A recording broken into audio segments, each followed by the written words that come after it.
আজ আমি এক্সপ্লোর করব ঢাকা শহরের সবথেকে জনপ্রিয় ও দর্শনীয় স্থান লালবাগ কেল্লা। ঢাকা থেকে মাত্র ৮ কিলোমিটার দূরে পুরান ঢাকার লালবাগে এটি অবস্থিত। ৩০ টাকার বাস ভাড়া অথবা ১০০ টাকার রিক্সা ভাড়ায় এটি কভার করা সম্ভব।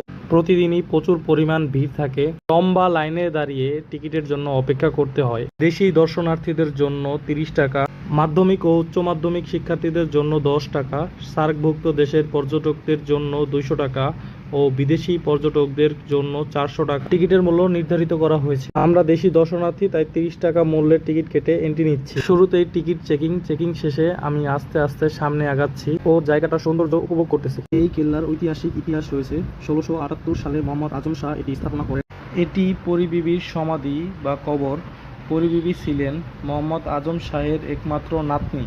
আমি এখন আছি কেল্লার পিছনের দক্ষিণ পাশের উঁচু স্থানে। এখান থেকে খুবই সুন্দরভাবে কেল্লার চোখ ধাঁধানো সৌন্দর্য উপভোগ করতেছি। সবাই এই দক্ষিণ পাশে আসে ও ফটো সেশন করে। ফটো সেশনের জন্য সবথেকে সুন্দর স্থান এটি।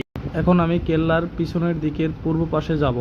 এই জায়গাটি সমতল নিচু পাহাড়ের মতো। দর্শনার্থীরা এখানে এসে আড্ডা দেয়। দেখতে দেখতে পূর্ব পাশের কারাগারের সামনে চলে আসলাম। ১৬৮০ সালের এটি কারাগার। তখনকার সময়ে যত ধরনের দাগি আসামিরা রয়েছে তাদেরকে এখানে কারাবন্দী করা হতো।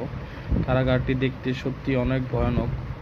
তখনকার সময়ে মোগলরা যে কতটা নির্দয়ী ও নৃশংস ছিল তা এই জেলখানাটি দেখলেই বোঝা যায়। ঘোরাঘুরি করতে করতে এখন কেল্লার মিউজিয়ামে যাব।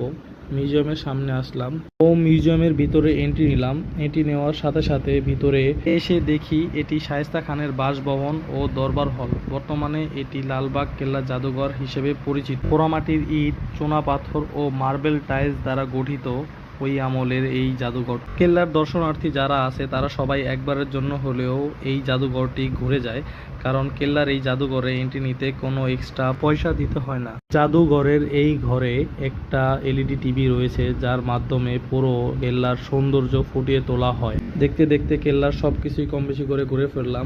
এখন চলে যাওয়ার পালা। সো দেখা হচ্ছে অন্য কোনো ভিডিওতে। ততক্ষণ পর্যন্ত সাথে থাকুন, সঙ্গে থাকুন, ভালো থাকুন। খোদা হাফেজ।